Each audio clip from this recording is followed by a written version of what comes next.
Top half of the third inning as the Phillies and the Braves are in a 1-1 ball game. B.J. Upton set to lead things off. And as we mentioned a moment ago, we're joined in the booth by Marty Lesnar, one of our ALS Fantastic Auction winners, as Burnett's first pitch is on the way, and it's a little bit wide for ball one. Welcome to the booth, Marty. Thank you very much, Scott. It's a pleasure to be here in the Whitey Ashburn booth, along with my good buddy Larry Andersen. Who I'm told took a lot of shots at you at Kangaroo Court. He was a just but righteous moot court or a Kangaroo Court judge. It wasn't the judges that were so tough. It was the fact that his court-appointed public defender, Mickey Morandini, just came up empty for him. Just gave up, huh? Yeah. Mick put on no defense for my... Not that there was one. Scott Palmer called it the worst play in fantasy baseball. That would really be saying something. Burnett missing down and away. And the 2-0 pitch to Upton is a strike called on the outside corner. Marty, we've done this before. We've had other people in the booth. We've talked to them before the game. They seem less than, let's say, confident about taking over. As the next pitch misses wide. It's 3-1. You, however, when we talked to you today, seemed like you were ready to go. This was going to be a piece of cake for you. Well, it's always been a dream of mine to be up in the booth here and call the game. And so here we are. I see Burnett is still on the hill as we are in the top of the third with a lazy fly ball down the right field line into about section 109. Well, I think Marty's got it. I see Larry's highly confident, taking the leave. They're having a much better season than B.J. Upton, of course, who's batting .207 this year, following up on another disappointing season. Burnett hits it's a long drive, actually, by Upton. Bird looks up, and it's gone. It is the complete black cat. I say, what a terrible year B.J. Upton is having, and on the very next pitch, B.J. Upton ropes a home run into right field, and the Braves go up now 2-1 off Burnett. Stay hot, Marty. Yeah, way to go. I think your work is done here, right? I'm going to have to try the reverse black hat when the Phillies come to bat. I see Bird out there didn't really give much a chase. He knew that was gone. Batting now is Aaron Harang, number 9 in the Braves order. That's one thing with B.J. Upton. I mean, he strikes out a lot. He hasn't hit for average, but when he does connect, he's strong and he can hit the ball a long way. That is a swing that you would see in fantasy camp by Harang. That is a I don't really want to be here, I want to get back on the mound type of swing. Burnett has him in the hole 0-2. And, he manages to get the bat on the ball, rolls it down the left field line. Although I shouldn't be too quick to judge Harang. He's kind of has a Brett Myers in the 2008 playoffs against C.C. Sabathia type swing. Eventually worked a walk. And Burnett throws that first ball, and it's now 1-2. Burnett, of course, would be just the guy to walk him, leading the major leagues this year in walks. I think he's standing at 93 right now. Yep. Now Burnett going back at him on a 1-2 count. Oh, there's a lazy swing for strike 3. Burnett gets his second K of the game, I believe. Records his first out of the game. A.J. Burnett, of course, having a long career, ranks 43rd among all major league pitchers in career strikeouts. And he's probably 50 behind a very famous left-hander, Sandy Koufax, number 32 for the Dodgers, who we think of more as a strikeout pitcher. And you're wearing number 32 on your Phillies jersey. I'm wearing 32 because my favorite player growing up was Steve Carlton. There you go. What number was he? It's the retired number that sits out there in center field. Yep. Oh, lefty. So Burnett back to work. And he's got strike 2 on Bonifacio. Again, 2 out, top of the third inning. And the score is Braves 2, Phillies 1. I'm very impressed. You did a little research there. You had Burnett's standings on the career strikeouts and everything. And walks. Good with the bad, I guess. and he throws it in there for a strike 3 and records his second out of the inning. Burnett, of course, was on the mound for the Yankees in Game 2 of the World Series in 2009 and pitched very well. And then Girardi pitched him on 3 days rest in Game 5 of the World Series, and he did not do so well. The Phillies really lit into him in Game 5.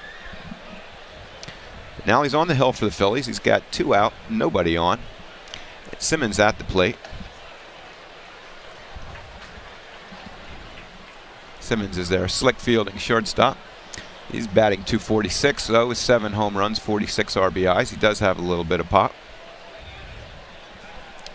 Burnett throws just a little bit outside, evens the count, 1 apiece. Phillies pretty much play him straight away. The Phillies lineup tonight, only 1 player wearing the high socks. That'd be Blanco at shortstop. And he hits a ground ball right to Blanco. And with his high socks, he makes it's a little high, but Howard reaches up, grabs him, gets the 3rd out. Howard tosses the ball into the waiting fans, gets another ball from the dugout, and that ends the top of the 3rd inning. The Braves go ahead, and the score after 2.5 is the Braves 2 and the Phillies 1. Last year, Brown 27, Rollins 23 the year before. And then before that, you'd have to go back to Rowland in 2000. Like we had Abreu, Burrell, Tomey. Everybody did it, though. I mean, all those years, somebody hit 30, except the last 2 from 2000. Yeah. All right. I'll bring it back. Or are you going to bring it back, Larry? You reading one? Or no? We go to the bottom of the 3rd inning, and A.J. Burnett starts it off. Aaron Harang delivers, and the first pitch swung on and missed. It's 2-1. Braves lead it. And Marty Lessner, our guest announcer tonight for the ALS Fantastic Auction. We'll let Marty pick it up once again with a count 0-1 on Burnett. 0-1 on Burnett, swung at a very high fastball. Checks his swing, goes to 3rd. No swing, 1-1. Burnett probably has more tattoos than most pitchers. I don't know if that's in the media guide or not, but there's an observation. official stat. He's wearing Holiday's old number 34. Holiday, less tattoos. It'd be an observation that my son Zach would have made. Big Phillies fan. Journalism made it. Burnett hits one, slices down the line, back in there into section 109. So Zach's listening, you think? I'm sure Zach is listening. He's a sophomore at Maryland. He's called.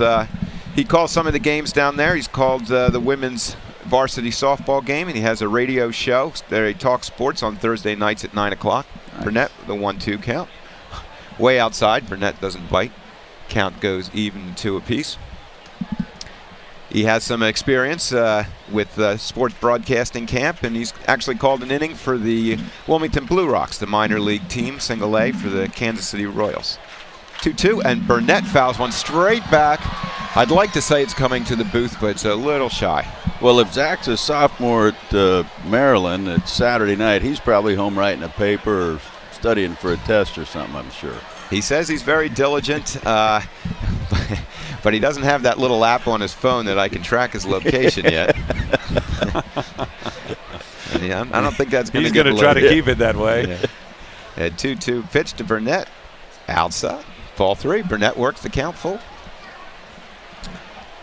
And Burnett goes full, sort of like Brett Myers against C.C. Sabathia. We'll see if this can be the start of a good inning. Here's the full count, and Burnett hits a solid one-hopper right at Simmons, gets it, throws it across Burnett, jogs down, touches first, and begins a walk back to the dugout. Well, the 20. Oh, go ahead. Yeah, no, that is going to bring up Ben Revere. Ben Revere, who has got, I believe, the most hits this year in the National League, but could be, if he wins the batting title, have the lowest slugging percentage of anybody to win the batting title.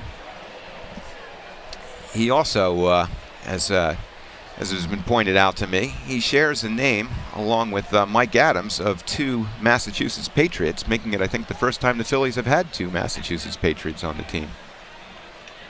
Very good. He's coming up to the plate. I can assure you, Marty, that's the first time that note has been dropped all season. Trying to mix it up. And Revere hits a little slap down the line, curves, foul.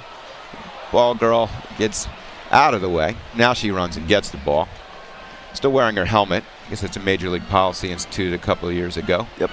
Burnett now, or not Burnett, Ben Revere has a 1-1-1 count. Revere, of course, has the recipient of one of the best home run calls this year from Larry.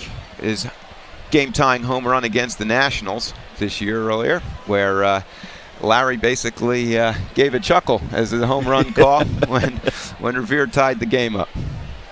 Maybe it was as surprised as anybody. And Revere hits a little roller to second, flipped to first, and Revere is out for the second out of the inning.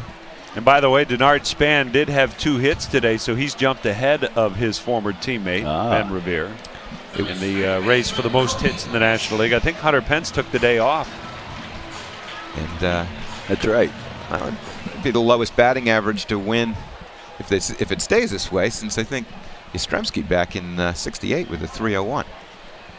We've got Cody Ashe at the plate. Cody Ashe is the favorite player of our foreign exchange student Constanza Aries from Portugal.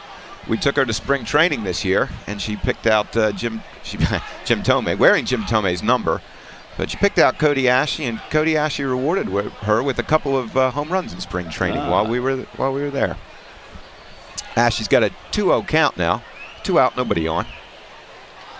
Takes no. C.B. Buckner, a very questionable call. This is about the time I expect Larry to make a comment on C.B. Buckner. Yeah, I let you take care of that one. He fouls off the second one. So instead of a 3-0 count, Ashe was working with a 2-1 count, and he fouls it off now. And he's got a 2-2 count. Buckner, of course, is famous for calling interference in a key game in the 2000 season, which ended the game against the Mets, a key victory. 2-2 to Ashe, and he hits a little ground ball to second base. Flip throw to first, and he retires him. That retires the side, and the Phillies go quietly 1-2-3. And at the end of 3 innings, the Braves still lead 2-1. All right. Nice job.